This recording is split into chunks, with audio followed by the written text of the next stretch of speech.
सो आपने बहुत सारे बच्चों को देखा होगा जो पूरे साल पढ़ते रहते हैं लेकिन फिर भी लास्ट में इतने मार्क्स नहीं आ पाते। और आपने ऐसे भी स्टूडेंट को देखा होगा जो पढ़ते भी बहुत कम है और मार्क्स भी ज़्यादा लाते हैं। और नीट में भी ऐसा बहुत बार होता है कि बच्चा पढ़कर तो सब कुछ जाता है लेकिन जैसे ही नीट में एमसीक्यू को देखा तो वो कंफ्यूज हो जाता है और गलत टिक करके आता है और उसका सिलेक्शन नहीं हो पाता।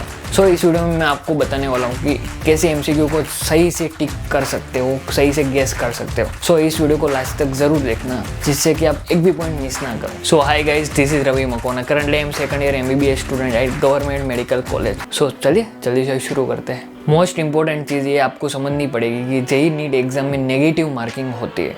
सो सारे क्वेश्चन पे तुक्का लगाना ये बेवकूफ़ी होगी। सो हमें सारे क्वेश्चन पर तुक्का नहीं लगाना है। आपको याद रखना है कि हम सिर्फ 8 से 10 क्वेश्चन पर ही तुक्का लगाएंगे, 8 से 10 क्वेश्चन पर ही। अब हम ये बात करने वाले हैं कि जैसे ही क्वेश्चन पेपर हमारे पास आया तो हम कैसे अटेम्प्ट करेंगे। बिकॉज ये बहुत सारे स्टूडेंट को ये नहीं आता है और नहीं मालूम है कि हमें कैसे अटेम्प्ट करना चाहिए। तो जैसे ही हमारे पास क्वेश्चन पेपर आता है 3 राउंड में क्वेश्चन पेपर को सॉल्व करेंगे। सबसे पहले राउंड 1, उसमें क्या करेंगे कि हम वैसे क्वेश्चन को टिक करेंगे जो आपको डायरेक्ट देखते ही आपको मालूम है कि इसमें ये आंसर आएगा, इसमें ये आंसर आएगा। और जो क्वेश्चन आपने पढ़ा है, आपको आता है, तो उसमें ज़्यादा देर नहीं लगती, 10 सेकंड में आप उसको टिक लगा देंगे, राइट। तो सबसे पहले राउंड 1 में एकदम ईजी क्वेश्चन को अटेम्प्ट करेंगे। राउंड 2 उसमें हम मीडियम क्वेश्चन कि वो क्वेश्चन आपको आते हैं लेकिन उसमें सोल्व करना पड़ेगा, उसके बाद वो आंसर आएगा तो आपको उसमें थोड़ा समय जाएगा बिकॉज आपको सोल्व करना पड़ेगा। तो राउंड 2 में हम मीडियम क्वेश्चन अटेम्प्ट करेंगे। और राउंड 3 उसमें आपको बिल्कुल नहीं आता है वो क्वेश्चन कि आप कितना भी टाइम लगा दो आपको नहीं आता है, उसमें आपको तुक्का लगाना ही पड़ेगा या आप छोड़ सकते हो। लेकिन मैंने बोला कि 8 से 10 क्वेश्चन में हम तुक्का लगा सकते हैं। तो हम कैसे तुक्का लगाना है वो अभी मैं बताने वाला हूँ। लेकिन हम राउंड 3 जो क्वेश्चन आपको बिल्कुल नहीं आती उसमें हम तुक्का लगाएंगे। सो सबसे पहले मैंने ये बताया कि तुक्का कितने मारेंगे, फिर मैंने अभी ये बताया कि तुक्का कहाँ मारेंगे। अब मैं ये बताने वाला हूँ कि तुक्का कैसे मारें। सो ट्रिक नंबर 1 ये बहुत सारे बच्चे यूज़ करते होंगे, दैट इज़ एलिमिनेशन मेथड। कि जैसे ही आप कोई क्वेश्चन को देख रहे हो तो उसमें आपको डायरेक्ट पता ही होता है, काफ़ी बार हम क्वेश्चन को देख कर ये जज करते हैं कि इसमें बी और सी ऑप्शन तो हो ही नहीं सकता।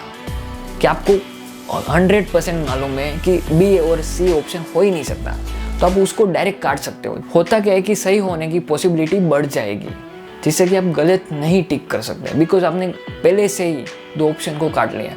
तो आपकी 50% चांस है, आपकी 50% पॉसिबिलिटी बढ़ गई कि आप सही टिक लगा सको। सो ये चीज़ आपको फॉलो करनी है।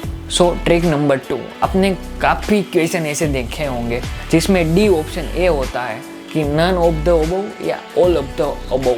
तो होता क्या है कि साइंटिफिक स्टडी ये बोलती है कि जब क्वेश्चन में जब all of the above option होता है तो 90% चांस है कि यही आंसर होगा। और जब क्वेश्चन में ऑप्शन में नन ऑफ द अबव होगा तो बहुत कम चांस है, 5% चांस है कि ये आंसर होगा। तो जब भी क्वेश्चन में ऑल ऑफ द अबव दिखे और आपको पता नहीं कि कौन सा आंसर सही है तो आप डी ऑप्शन यानी कि ऑल ऑफ द अबव टिक करेंगे।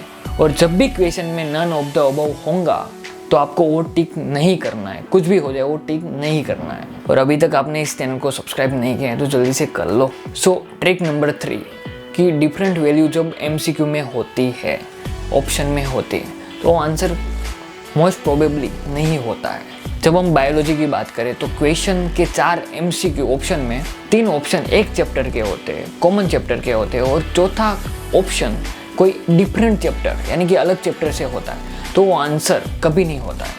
और जब हम फिजिक्स की बात करें तो कोई क्वेश्चन के 4 ऑप्शन में से 3 ऑप्शन एकदम पास की वैल्यू होती है यानी कि 9, 9.1, 9.2, और जैसे ही चौथा ऑप्शन एकदम होता है 20, तो आंसर कभी नहीं होगा। जो एकदम अलग होता है वो कभी नहीं होगा। सो ये बात को आपको याद रखना है जब भी गेस करो और कोई ऑप्शन एकदम अलग है तो कभी ऑप्शन यानी कि वो कभी आंसर नहीं होगा, राइट। तो ये चीज़ आपको याद रखनी है और ट्राई भी करना है।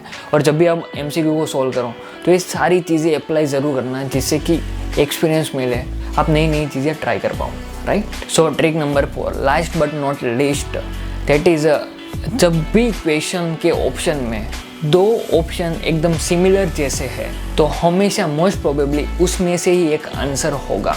यानी कि अपन फॉर एग्जांपल बायोलॉजी का कोई क्वेश्चन है उसके 4 ऑप्शन में से 2 ऑप्शन एक चैप्टर के हैं और सी और डी ऑप्शन अलग अलग चैप्टर के, तो मोस्ट प्रोबेबली जो सेम चैप्टर के जो 2 ऑप्शन है उसमें से ही एक आंसर होगा। सो हमेशा याद रखना जो सिमिलर वैल्यू है, जैसे कि हम मैथ्स की बात करें, हम फिजिक्स की बात करें, तो 4 ऑप्शन में से 2 ऑप्शन सिमिलर जैसे हैं, जैसे कि साइन थीटा कोस थीटा, तो उसमें से ही मोस्ट प्रोबेबली आंसर होगा।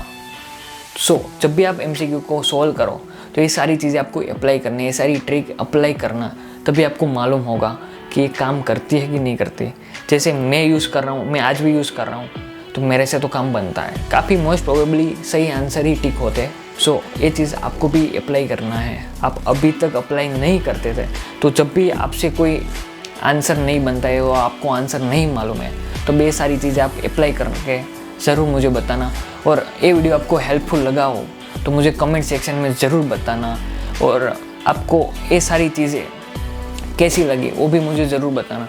और अभी तक आपने इस चैनल को सब्सक्राइब नहीं किया है तो इस चैनल को सब्सक्राइब करना बनता है, और नहीं किया है तो जल्दी से कर लो। और ये वीडियो आपको हेल्पफुल लगा हो तो इस वीडियो को लाइक ज़रूर करना। So see you on next video, till then bye bye, see ya, have a good day.